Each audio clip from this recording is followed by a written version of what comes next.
Call a generation! This week on Acronym TV, with the Supreme Court about to hear a case that could end Roe versus Wade, an in-depth conversation with abortion rights activist Sunsara Taylor. The fight over abortion has never been about babies. It has always been about control over women. It's never been a fight about choice in the abstract. There's all kinds of choices people make that are not under assault. The choice to get an abortion is under assault because that has everything to do with whether women will be able to control their lives. With Sunsara making final preparations to lead a counter-protest to the so-called March for Life in Washington, D.C., a protest that draws hundreds of thousands on both coasts, what is at stake? They're not marching for lives. They're marching for a society and laws that would force women to have children against their will, that would deprive from women not only the right to abortion, but also the right to birth control. Roe versus Wade in the crosshairs. How do we fight back? Right now on Acronym TV. Stand for something.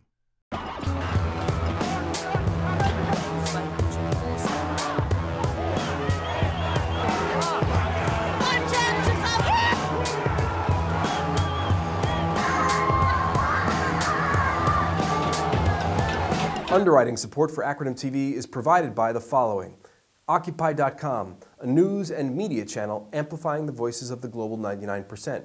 Find out more at Occupy.com.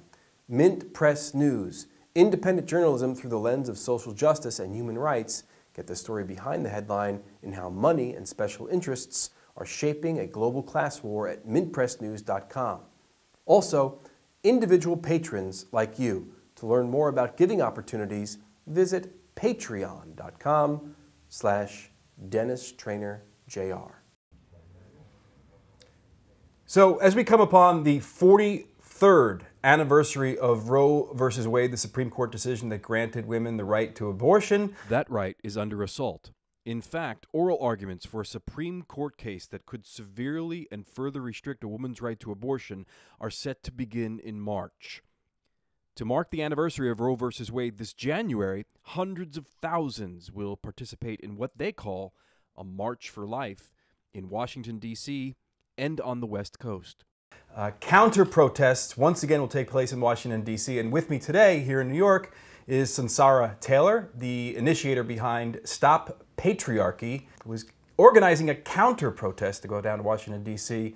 So that the voices of those who want to keep and further entrench the right to abortion will be heard. Sunsara, thanks very much for joining me. Welcome back to Acronym TV. Thank you, Dennis. Over 100,000 people possibly from what they're calling the March for Life go down to Washington, D.C. each year? That's right. On both coasts, actually, anti-abortion religious fanatics organize what they call a March for Life. I never call it that. I just did, but I never call it that. Normally, I call it a march for forced motherhood. Because that's what they're marching for. They're not marching for lives. They're marching for a society and laws that would force women to have children against their will, that would deprive from women not only the right to abortion, but also the right to birth control. And this march has its origins in the early years right after Roe v. Wade gave women the right to abortion, which of course was won through massive struggle. It wasn't just given by the court. But ever since then, there have been religious fanatics and reactionaries and women haters who have railed against this right. And they like to dress it up as concern for quote-unquote babies. But in fact, what they're outraged by is the idea that women, by having control over their reproduction, have been able to leave the traditional role of being completely subordinate to men and treated as breeders of children. And so they've been out in the streets every year since then, growing in numbers. They bust Catholic school kids down from the whole eastern seaboard. They bring religious congregations. Politicians are there. Presidential candidates show up and speak. And we have to be there to stand up for the right to abortion on demand and without apology, and to tell the truth that forcing women to have children against their will is a form of enslavement. And how do these confrontations manifest? What do you do in the streets down there? Well, what we generally do is we bring people down. We're bringing a bus down from New York. We're calling people from D.C. to come out. We're calling on people in the whole region. And in San Francisco, stoppatriarchy.org is also organizing people to stand up. And we do a counter-protest. We carried the enlargements of faces of women who died from illegal abortions. We put the real lives and the real faces of women who are affected by this. And we speak out and we protest. Last year, people went in the street in front of the Supreme Court and blocked the March for Life. It was the first year that it wasn't actually able to conduct its march unopposed, and we shut down the march for close to an hour. 8 people were arrested eventually before the street was cleared in front of the Supreme Court and the march was able to go. So I think that kind of thing is really necessary because, of course, this is not just opposing a march for female enslavement, which would be bad enough. It's coming at a time when hundreds of anti-abortion laws have been passed. Clinics across the country, abortion clinics, are being closed at this point at the rate of 1 every week and a half. The Planned Parenthood in Colorado was shot up by an anti-abortion fanatic gunman. And of course it was portrayed like it was just another incident of gun violence, but actually it was part of a terroristic war on women. And he went in to shoot people at an abortion clinic. He said he was a warrior for the babies. This is what's going on. Women across the country, 1 in 3 women will get an abortion on their way into the clinics. In every state in this country, they are harassed and hounded, they are shamed, they are threatened by anti-abortion fanatics, religious fundamentalists. Doctors are stalked. The rate of stalking and terrorism against doctors has doubled in the last 5 years. All this is escalating, and people need to stand up and fight against it and stop hoping it's going to go away, stop relying on the courts and the Democratic Party to stop this because they're not doing it, and actually open their eyes to what is an emergency. It's largely an invisible emergency, but it's an emergency affecting millions and millions of women already, and that will affect all women. And so we're leading people to stand up in the streets to oppose the March for Life, but also to call on other people. There's a movement out here. You need to join it to resist this and defeat this war on women. Would it be accurate to call you a pro-abortion activist? I am a revolutionary communist. I fight for abortion rights, but I'm not a pro-abortion activist. I'm a fighter for the emancipation of humanity. But I recognize that. All right, we'll get to the revolutionary communism in a second, I promise. Okay, I we should. But I just wanted to say that pro-abortion. You can't emancipate humanity if you don't break the chains on women, and you cannot break the chains on women unless you uphold unapologetically the right for women to decide for themselves when and whether to have a child. Yes, I'm pro-abortion. And that. Some of the type of language that you use, the forced motherhood, female enslavement, hasn't, obviously it's not going to win any friends on people on the total opposite side of this issue, but it hasn't always actually won over converts from within the pro-choice movement. That's where I was trying to set apart the difference in pro-choice and pro-abortion. Talk about that tactic, never mind standing on ground that you feel is intellectually and revolutionarily correct, but as a tactic to advance your goals, how has that worked for you? Well, I don't think that being dishonest with people is ever a good tactic. I don't think it's a very good strategic approach. I don't think it's ever a good tactic. We need to tell people the truth, and the fact is, when women are forced to have children against their will, especially in a patriarchal, male-dominated society, they are enslaved. Their whole lives are foreclosed. They are forced to drop out of school. They're forced to stay in abusive relationships. They're driven into poverty or deeper into poverty. Women are put through hell already. Just being born female on this planet means you're faced with a lifetime of degradation, insult, violence, or threat of violence, discrimination, and humiliation. That's the culture that we live in. That's the reality. You are forced then to have a child against your will. And of course, in a patriarchal society, the burdens and the duties of caring for that child fall on the woman. It's a form of complete disregard for the woman's life, and it is a form of enslavement. And we have to tell people the truth. There's so much tradition. There's thousands of years of tradition backing up the idea that, of course, every girl wants to be a mother more than anything else. And don't get me wrong, if you want to have a child, it can be a beautiful thing for men as well as for women. But if you're forced to have a child, then it is a horrible thing. And so we live in a culture where women are told that their highest aspirations should be a mother. They're given a baby doll since the moment they're born. You're going to be a mother. This is the most precious, dutiful, wonderful thing that you should be valued for. And so, yeah, it rubs people the wrong way. When it rubs that tradition the wrong way. It rubs the indoctrination of that tradition that it has on people the wrong way to tell them the truth sometimes. But that's what you need to do, because women are suffocating under this. And, you know, right now, as we speak, there's a woman, Anna Yelka, who is sitting in jail in Tennessee. You were down there. I wasn't myself, but Stop Patriarchy went down there, and a bunch of revolutionary communists went down there, and the Revolution Club. The woman accused of trying to self-abort her 6-month-long pregnancy appeared before a judge this morning. Our Cuthbert Langley has been following this story since it first broke. Cuthbert, lots of controversy today. There was, Carrie. Protesters were both inside and outside the courtroom as Anna Yaka, the mother accused of trying to self-abort her baby with a coat hanger, appeared in court for the first time, charged with attempted first-degree murder. This is what women used to do before Roe v. Wade. A lot of women died using coat hangers.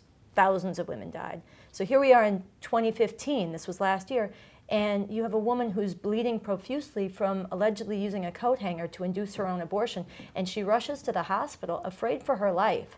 And instead of intervening and helping this woman to complete an abortion she clearly wanted and had every right to get, the hospital acts against her will and removes a fetus from her body, puts it on life support, and forces her to become a mother against her will.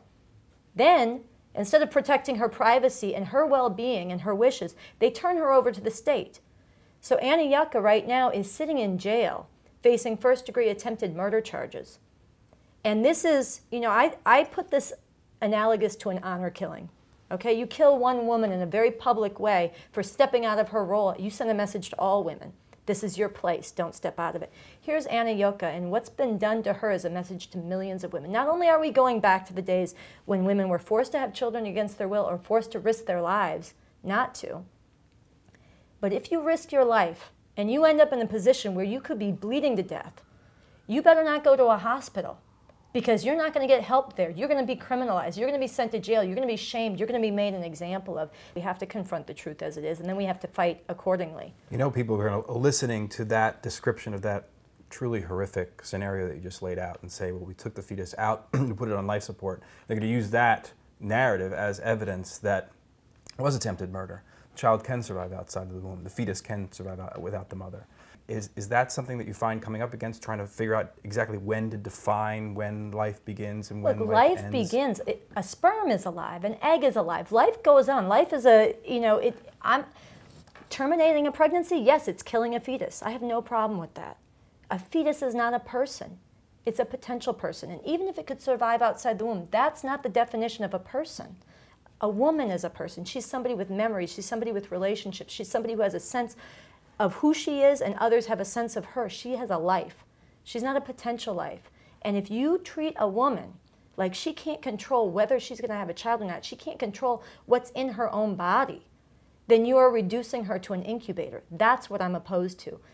Not all life in every condition, in every circumstance, should be preserved. Mm-hmm. And if it's a part of a woman and it's not her decision, then you're saying that woman's life doesn't matter. The protests and counter-protests down in D.C. Later this January have a little bit of a heightened feel to them this year because the Supreme Court's going to be hearing a case in March which could actually end Roe versus Wade, coming out of this case in Texas. And I know that you had some experience protesting in Texas around this. So why don't you, I guess, brief us about what that case has done in Texas and what the Supreme Court is going to argue on. Yeah, so this year we are facing what is probably the most significant Supreme Court decision that's happened in decades on abortion rights. And what they're taking up specifically is a law in Texas that HB2, it passed a few years ago, and it closed down over half the abortion clinics in the state for completely medically unnecessary reasons. Things like requiring doctors to have admitting privileges at local hospitals. Doctors who do abortions, which is unnecessary because if you're a doctor and anything goes wrong, the hospital has to admit the patient anyhow, whether you have privileges or not. But it's a way of making it very difficult for doctors to do abortions because a lot of hospitals won't grant them those privileges. They've also required abortion clinics to meet the same physical standards of a mini emergency room. Again, abortion is 10 times safer than childbirth. Mm-hmm. It's an outpatient procedure. A lot of medical abortions you could do at home. You could, you come in, you walk out the same day. It's fine, it's safe. But they have put this requirement, which is, again, medically unnecessary, but very expensive. So these are forcing clinics to close. There's a whole number of restrictions. And basically the Supreme Court is going to rule. And these have been mirrored all over the country. Laws like this have been passed. And the Supreme Court is going to rule whether this constitutes an undue burden on women's access to abortion, which itself is a completely illegitimate standard, which was passed in the 90s in a Casey decision that sort of took the onus from it. It used to be that you could only pass a law to restrict abortion if you could prove it was in the interest of the health of the woman. Then Casey changed it so you could pass a restriction as long as no one could prove that it made it too difficult for women to get abortions. So it flipped who the onus is on. Basically, you could pass any restriction you want unless the clinics could prove that it was too much of a burden. So that opened a floodgate for hundreds and hundreds of laws, massive numbers of restrictions that have been passed that have really made abortion more difficult to access than ever before in the last 43 years since it's been legal. And this Supreme Court, if it codifies what happened out of Texas, basically says the gamut for restrictions is even broader.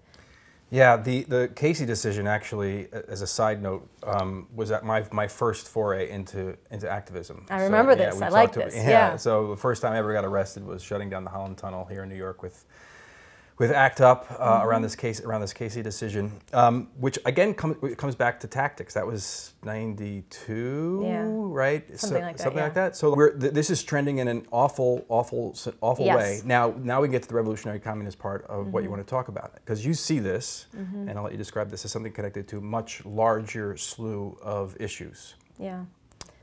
Well, I do think if you look at what's happening, sort of you pull back the lens, and we see a war being waged by this system, not just the Republicans, but also the Democrats, the whole framework of it, against basically every advance that was won through the 1960s.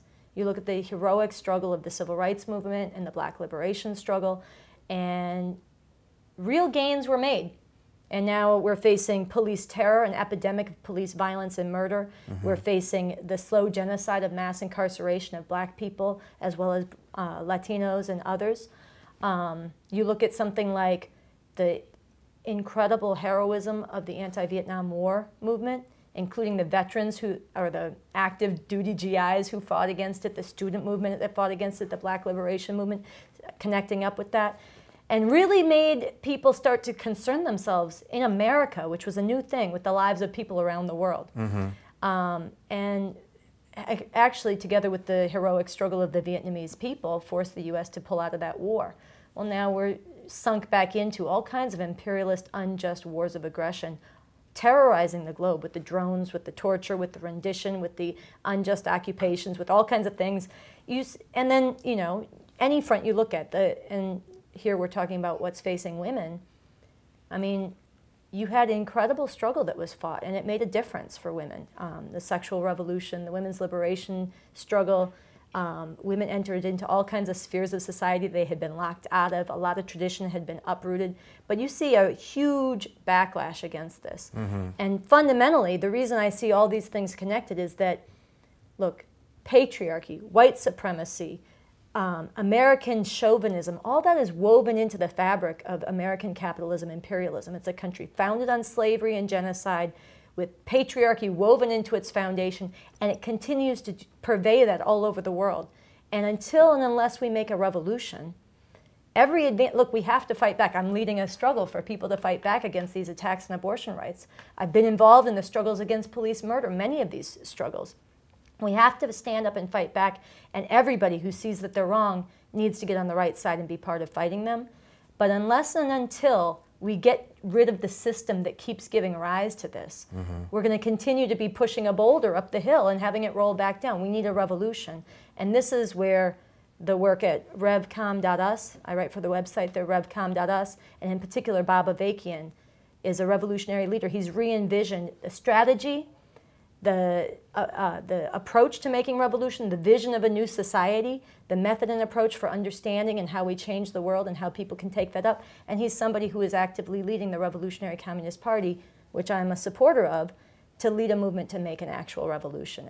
And this is something that if people want to end slavery in every form, and you want to see a world where never again do black parents have to bury their children, not just once a year, but every single day at the hands of the police, where never again does a woman have to know what it's like to walk down the street and have fear because she's alone.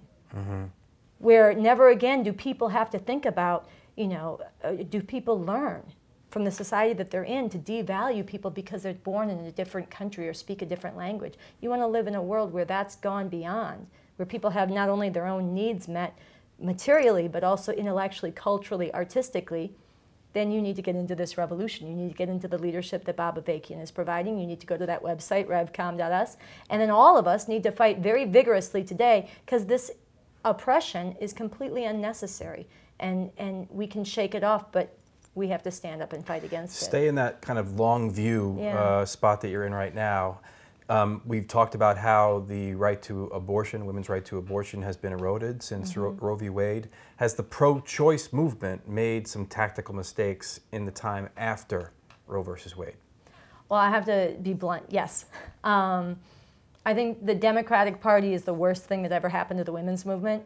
I think today the face of that is Hillary Clinton. I think there's a lot of people who have, look, they've tied their notion of women's empowerment or women's advance to a system that not only commits huge atrocities and crimes against humanity. Being able to step into male power spheres. Yeah, yeah.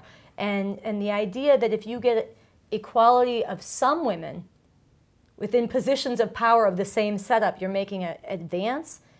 Meanwhile, things are going horrendously backwards all over the planet. And by the way, everything that Hillary Clinton and this system does around the world only fuels the reactionary Islamic fundamentalism, which is enslaving women in a different way in different parts of the world. This is, I think, I know you asked about the pro-choice movement, but it's all connected. This is the worst thing that's ever happened to the women's liberation struggle. And really, we need the best thing about the women's liberation movement. But even just calling it pro-choice, which even just calling it pro-choice, got us to Roe v. Wade. Yeah. Is that brand, to use a phrase that's part of the capitalist imperialist system, is that part of the problem? Well, yeah, pro-choice is one of, I mean, it was one of those words that was come up with to distance itself from the word abortion. And it was part of conceding that, yeah, maybe abortion is messy, maybe nobody likes abortion, but everybody likes individual choice. We're Americans. Individualism. And it was a way of, rebranding and actually retreating from talking about women. The fight over abortion has never been about babies. It has always been about control over women. It's never been a fight about choice in the abstract. There's all kinds of choices people make that are not under assault. The choice to get an abortion is under assault, because that has everything to do with whether women will be able to control their lives. All right, so there are a lot of women out there, a lot of women who don't even like Hillary Clinton, who are going to hear you say that Democrats are the worst thing to happen to women, and look across the aisle at the Ted Cruzes and the Marco Rubios and the Mr. Donald Trumps and say, Sunsara, you're crazy. The Democrats are not the worst thing that's ever happened to women. Well, I think that to the degree that people are funneling their energies, their money, their resources, their time, and their morality into supporting the Democrats, to the degree they're taking that up as the way of fighting against the fascists like Trump and Cruz, and they are Nazis. I mean, I don't think anybody can rival me in finding them completely detestable and dangerous and frightening. But supporting the Democrats to oppose them is actually worse, because it demobilizes you. And as Bob Avakian has pointed out, the more you try to make the Democrats be what they are not and never will be, the more you end up becoming like what they actually are. And this is what we've seen. We've seen, including on women, when you support a Hillary, when you support the Clintons, when you support the Democratic Party to fight for women, you get lulled to sleep. You learn not to talk openly about abortion. You learn you're not supposed to call Christian fascists. You learn you're not supposed to go in the streets and raise bloody hell when they shoot up an abortion clinic. You're supposed to treat it like it's just some part of the overall gun epidemic, which it's not. You learn to allow and to capitulate and to limit your sights to shaving off the edge of the latest fascist assault as that fascist assault mounts and mounts. So you have the whole spectrum has moved further and further and further to the right. Yes, the Democrats are always on the left end of it, but that is a really far to right left end, and it keeps going further. And instead, what we're saying, yes, get rid of the system that gives rise to a Trump. Be part of making a revolution. Yes, an actual revolution. It's far more realistic. That gets rid of the system, the economic system, the military system, the state that enforces it, the culture, the ideas that go along with it, that gives rise to all of this, and go out in the streets. The only way anything's ever been won for oppressed people in the history of this country has been through mass political independent resistance. People putting their bodies on the line, people stepping out of bounds, people saying the truths that no politician will, and putting themselves on the line behind it. So I'm not telling people to be passive. Don't support the Democrats, be passive. I'm saying do something that's far more realistic. Come out in the streets with stoppatriarchy.org. Be a part of Standing Up January 22nd in D.C. and January 23rd in San Francisco. And go to revcom.us and learn about the revolution and be part of changing this. So I always like to ask activists, and this will kind of close it for us. I always like to ask activists what their short-term and what their long-term goals are. We know what your long-term goal is, but the communist revolution isn't going to happen on January 23rd of this year. So as an activist preparing to go down to the March for Life or the March for Women, Female Enslavement and Forced Motherhood, what do you hope to accomplish? You're not going to sway anyone's opinion on the other side of that march, but you're going to be in the media. What's the headline, and best case scenario, what's the headline in a paper the next day? What's the picture? What's the story that you get to tell the next day? Well, I think that I want to see a few things. One, people change when they stand up. And especially in every realm, when you stand up against oppression, when you say, I don't have to put up with this anymore, whether you've faced it directly and you're throwing that off and saying, I'm not going to live this way, or whether you don't face it directly and you say, I don't want to live in a society where this is allowed to happen to people just because of the color of their skin or because of what gender they're born as. You change. You change. You change yourself, you change those you're with, and you change what's out there in society. You plant a different pole for other people to gravitate towards. And I actually think we will change the minds of people on the other side. They bring all these brainwashed kids who have never heard anything but the shame and the tradition that's been heaped on women. And a lot of them are hungry for something different. We've met many of them who come to us the year after or the year after. I'm sure there'll be some here this year who say, yeah, I was brought here as a kid and I'm on your side now. I think we'll reach some of them, and I think we need to reach, and through the coverage that we get, through the message we send, through the defiant stand that we take, and through saying unapologetically, women are not incubators. Women are not bitches, hoes, punching bags, breeders, sex objects. Women are full human beings. I think we're going to plant that in society and call forward many other people who feel like there's nothing they can do to stand up against this, and maybe have become so acclimated to it that they don't even see it's happening. They've adjusted themselves to it. And we want to wake them up and shake them up and draw them forward and make that fuel, yes, going towards an actual revolution. It's part of the revolution. Great. Sunsara, it's always great to talk to you. Thanks so much for joining me on the show. Great to be with you, Dennis. So, we know what Sunsara stands for. You're watching Acronym TV. What do you stand for?